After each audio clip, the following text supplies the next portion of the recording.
Kita semua pengen untung dari saham, bener kan? Tapi pernah nggak sih kepikiran kenapa kok banyak banget yang justru boncos di awal-awal? Nah, dalam paparan kali ini kita bakal bongkar tuntas dua kesalahan fatal yang sering banget menjebak investor pemula. Dan yang paling penting, gimana cara mengatasinya dengan strategi yang praktis banget. Jadi, kenapa sih banyak orang, terutama yang pemula, sering banget kepleset pas baru masuk pasar saham? Apa karena ilmunya yang super ribet, atau harus punya modal segede gaban? Sebenarnya, ada alasan lain yang jauh lebih simpel tapi sering banget kelewat. Percaya nggak? Jawabannya itu ternyata lebih sederhana dari yang kita bayangin. Sebagian besar kegagalan itu, ya akarnya cuma di dua kebiasaan buruk yang spesifik banget. Yuk, kita bedah satu persatu, karena kalau kita paham ini udah setengah jalan menuju sukses. Oke, ini dia roadmap kita. Pertama, kita bakal bahas kesalahan klasik, beli ikut-ikutan. Terus kita kasih solusinya, bikin jurnal investasi. Lanjut ke kesalahan kedua, nggak sabaran. Dan kita lawan pakai kekuatan jangka panjang. Nah, di akhir, semuanya kita rangkum jadi dua kunci utama buat jadi investor yang sukses. Simple kan? Oke, kita masuk ke dagingnya nih. Jangan diremehin ya, karena dua kesalahan yang bakal kita bahas ini kelihatannya sih sepele, tapi ini bisa jadi biang kerok kenapa portofolio Anda hancur lebur. Nah, ini dia. Kesalahan nomor wahid, perangkap paling umum. Beli saham karena katanya. Dengar teman bilang saham A bakal terbang, di grup Telegram ada yang ngomongin saham B. Langsung deh kita beli. Tanpa tahu itu perusahaan apaan. Wah, ini jebakan Batman klasik yang korbannya udah banyak banget. Coba deh lihat aja sekeliling kita. Gampang banget kan kegoda? Di grup WhatsApp ada yang pamerin screenshot ijo-ijo, terus berita online bikin heboh. Belum lagi ada rasa kayak, wah, gue harus punya saham ini biar kelihatan keren. Semua ini tuh kayak bisikan yang mendorong kita buat klik beli, tanpa mikir panjang. Dan kutipan ini, wah ini ngena banget. Ini persis menggambarkan mentalitas yang sangat berbahaya itu. Kalau di otak kita isinya cuma cuan, cuan, cuan, udah deh logika kita langsung mati. Kita jadi buta sama resiko, yang penting cuma nafsu pengen untung cepet. Terus gimana dong cara ngelawan godaan katanya ini? Jawabannya senjatanya tuh sederhana banget tapi ampuh luar biasa.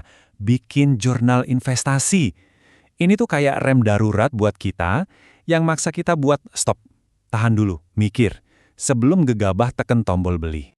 Sekarang coba perhatiin deh tabel ini lucu sekaligus ironis banget, pikirin baik-baik ya. Buat beli HP baru, kita bisa loh riset berjam-jam, nonton review di YouTube, bandingin spek A sama B, tapi giliran mau beli saham, yang kita taruh di situ duit hasil kerja keras kita, kok malah cuma ikut-ikutan gosip? Aneh banget kan kalau dipikir-pikir? Ini pertanyaan yang benar-benar harus kita tanyain ke diri sendiri. Kalau buat beli HP yang harganya beberapa juta aja, kita risetnya niat banget. Kenapa buat investasi yang nilainya bisa jauh lebih besar dan nentuin masa depan finansial kita malah main tebak-tebakan? Jadi, apa sih sebetulnya jurnal investasi itu? Gampangnya gini, anggap aja ini kayak buku contekan pribadi Anda. Jadi, sebelum beli saham, Anda wajib tulis di situ. Kenapa gue mau beli perusahaan ini? Apa alasannya? Tujuannya simpel banget, buat maksa diri kita sendiri biar benar-benar paham sebelum keluarin duit. Dan Anda nggak perlu jadi analis keuangan yang jago banget buat mulai loh. Cukup jawab pertanyaan-pertanyaan super dasar ini di jurnal Anda. Perusahaan ini jualan apa sih? Gimana cara mereka dapat duit? Penjualannya naik nggak dari tahun ke tahun? Nah, jawaban dari pertanyaan simpel ini aja, itu udah jadi fondasi yang jauh lebih kuat daripada sekedar katanya. Oke, masalah pertama, soal ikut-ikutan udah beres ya. Sekarang kita masuk ke kesalahan fatal kedua, nggak sabaran. Kita kan maunya serba instan ya, beli pagi ini, sorenya udah berharap harganya terbang ke bulan. Nah, di dunia investasi, mindset kayak gini tuh justru jadi racun paling mematikan. Nih, kita lihat contoh paling gampang. Siapa sih yang nggak kenal Bank BCA? Perusahaan raksasa, fundamentalnya kuat banget. Tapi coba kita intip grafiknya dalam sehari atau seminggu, ya kayak gini, bisa turun. Kalau fokus kita cuma di sini, cuma di grafik jangka pendek ini, dijamin deh, isinya cuma panik dan pengen cepet-cepet jual rugi. Nah, ini dia poin kuncinya. Pergerakan harga harian, mingguan, itu cuma noise, cuma kebisingan pasar yang nggak ada artinya. Yang harus kita dengerin, itu sinyalnya. Dan sinyalnya itu, ya kinerja perusahaannya.